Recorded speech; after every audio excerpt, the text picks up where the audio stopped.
আসসালামু আলাইকুম। নচিকেতের সেই গান, ছেলে আমার মস্ত মানুষ, মস্ত অফিসার, মস্ত ফ্ল্যাটে যায় না দেখা এপার ওপার।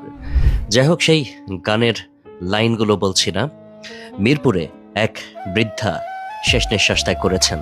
7 দিন একা পড়েছিলেন, কেউ দেখার ছিল না। অথচ তার ছেলেরা উচ্চপদস্থ সরকারি কর্মকর্তা। হায় রে জীবন!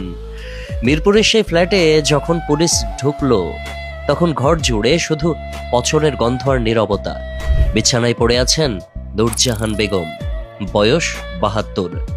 শরীরের মাংস খুলে খুলে পড়ছে। 7 থেকে 8 দিন হয়ে গেছে, কেউ জানেনি, কেউ খোঁজ খবর নেয়নি। অথচ এই বৃদ্ধার এক ছেলে নাকি সচিব, আরেকটি ছেলে বুয়েটের শিক্ষক, দূর কানাডায় থাকেন আরেকজন।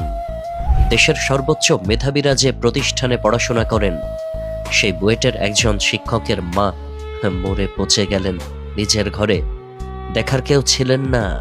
আমরা সন্তানকে ডাক্তার বানাই, ইঞ্জিনিয়ার বানাই, সচিব বানাই, বিদেশে পাঠাই, কিন্তু মানুষ বানানোর কথা ভুলে যায় যে মা রাত জেগে পড়িয়েছেন, নিজে না খেয়ে সন্তানের পাতে ভালোটুকু তুলে দিয়েছেন।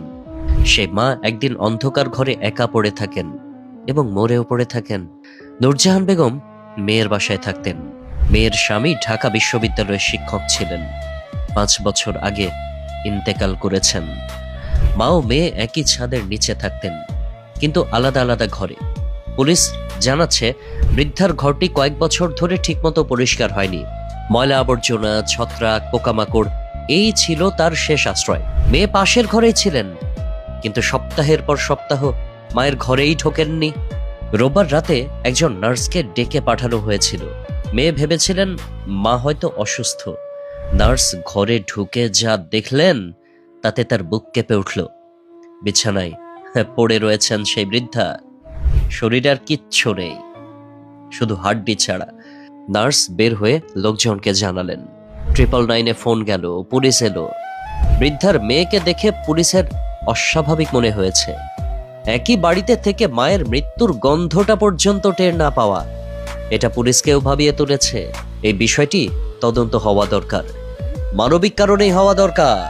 আমরা কি সত্যি এতটা ব্যস্ত হয়ে পড়েছি যে মায়ের ঘরে উঁকি দেওয়ার সময় নেই?